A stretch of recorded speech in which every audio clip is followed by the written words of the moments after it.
Alright everyone, Kagezara here. Just wanted to start this video off by saying I reached 300 subscribers.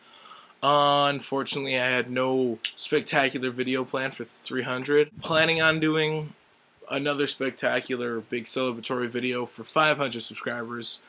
Don't know what I'm going to do for it yet, but it's going to be epic. So I figured the best way to honor my 300 subscriber, Chicken Man 9922, would be to just go back to doing normal videos instead of promising to do normal videos and then not doing normal videos. So here it is, an actual normal video. First off, I just want to say, normally I try and do videos with my fan off. I have a fan over there.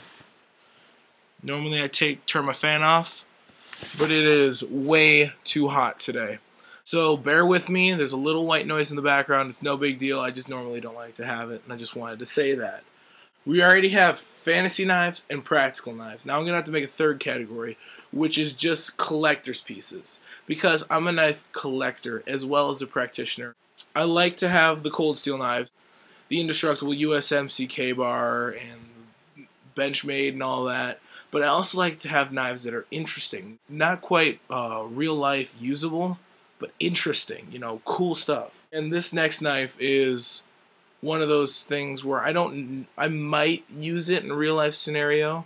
This one I probably would maybe take with me, but it's not like a really strong knife. I'm a collector, and this is a piece of art right here. So without further ado, here is one of my two new knives. Boom. It's a spring-assisted folding American trench knife. Before I talk about this knife, I just need to educate a little bit about trench knives, knuckle duster knives. And for that, I'm going to refer to my book, Weapon, A Visual History of Arms and Armor. Right here, this is a British style knuckle duster. This is an American style knuckle duster. Pretty much it. I just wanted to educate a little bit about that. Trench knives were actually invented around World War I, but didn't really get used till World War II. They were used by like paratroopers and stuff. The idea here is, first off, you got a guard for your fingers, and you can punch, stab, or you can use the pommel nut or the skull crusher. Boom. So that's just a little brief history on knuckle duster. Picked it up at the Mall of America up in the Twin Cities. I got it like for 17 bucks. It was cheap. There's actually no brand names on this at all. It's not Fantasy Master. It's not. All it says, the only markings it has on it, is China. So there's kind of a warning sign, you know.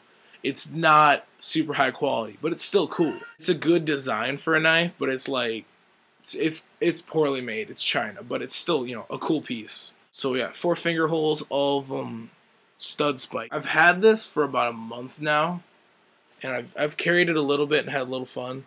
There's actually a little bit of motion going on between the plates here. I don't know, you can't really see it, but I can move the plates maybe a millimeter, which is not good. A little bit about the design right here.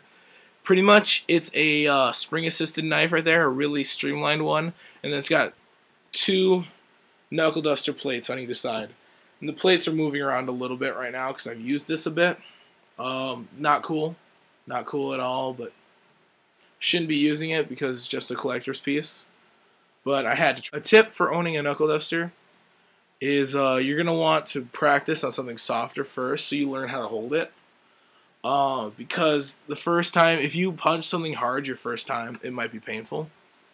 But once you get it down, it works nicely. I punched a wall down with it. It was like wood, and I punched it a couple times and it broke. Best part about this is, if you know how to use it right, they can be used as bottle openers. Put the bottle on it. That was a cool little party trick I pulled off. We needed a bottle opener. I pulled this out. There's the blade right there. It's got a liner lock in there. Boom. It's pretty weak. It's a little bit weird.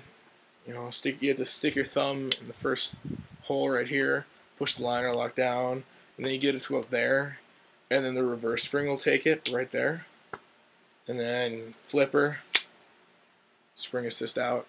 Really easy, really cool. I like it. We got the pommel nut, the skull crusher right here. It has a little bit of motion in it too.